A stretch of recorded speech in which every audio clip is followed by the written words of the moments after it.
All right, gentlemen, when it comes to the Vanguard after patch 6.0, it is a lot to take in and just, yeah, it's a massive amount. Over 2/3 of your perk tree has changed in some sort of way. So when we're looking at the nerfs, they're in the red and the buffs are in the green. So the red nerf right there, number one, is Inner Fire. Most people just know what that is by looking at it. Performing finishers on miners will no longer refill your ability charge. You have to kill a major level or higher enemy. So that is a big change to that. And then the red number two there is Adrenaline Rush. And this will give you 5% restored health instead of 10% restored health. So both of those hits are to your best perks. But that being said, I still find those to be your best two perks on the tree by far. So when we're getting into some of the other ones that were buffed here, some of the ones that I'm going to look at is Moving Target. This went from 15 to 20% on the damage reduction, and it also raised from 3 to 5 seconds. So as long as you are attacking and hitting something every 5 seconds, you're going to, keep increasing your range damage up to 20%. So I think that one is going to be good to tie with some of these other ones.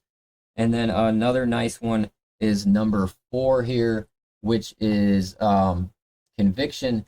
When your armor is fully depleted, you take 25% less health damage for 10 seconds. There was a huge bump on the damage reduction on that, and 10 seconds is a long time after losing armor, so you should almost always have 25% less health reduction because you're going to probably get an armor segment back and lose it again. You know what I'm saying? So 10 seconds is really a long time.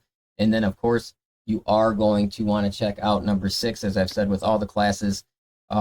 Just to really see, the difference in equipment. And trust me, guys, it is different. It's, it may be slightly weaker against Terminus enemies, like slightly, but it got a bump against like literally every other thing in the game, and you can keep your equipment up very, very easily. What is another one good in here? Number 8 here, we are looking at Restless Fortitude. After a diving kick, you take 20% less range damage for 10 seconds. So that's something I wanted to try and pair with number 1 for a while. So, as you're seeing, guys, there is a ton to go through in here.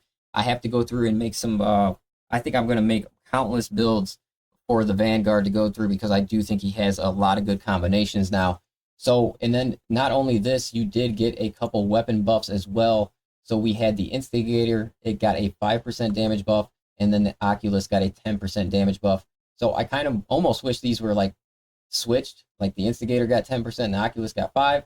But I think the Oculus with its headshots will be very strong now. And then the Instigator obviously is going to be better than it was. So that is always a helpful thing. And then just like a quick look at what I'm saying about like these different combinations that you're going to be able to tie in here. This is just tying like perk 1, 4, 8, and 13 together. And these are the type of results that you're going to come back with here. You're going to have a 25% base health damage up to a possible of 45%. That's a mistype right there. That should say 45%. And then you're going to have an average of 10 to 15% range damage reduction and up to a possible of 85% when all four of these green perks are working right here. So that is the things that I'm saying about the different combinations that we really have to work through and see what combinations are working best and making the Vanguard the most powerful now in the game. So, I'm going to get to work on that kind of stuff, but I just wanted to come through and drop this so you guys have a good place to really see what's going on with the class. And, with the Vanguard, you do have a lot of stuff to look through. So this should help you with that. And I will catch you guys on the next video.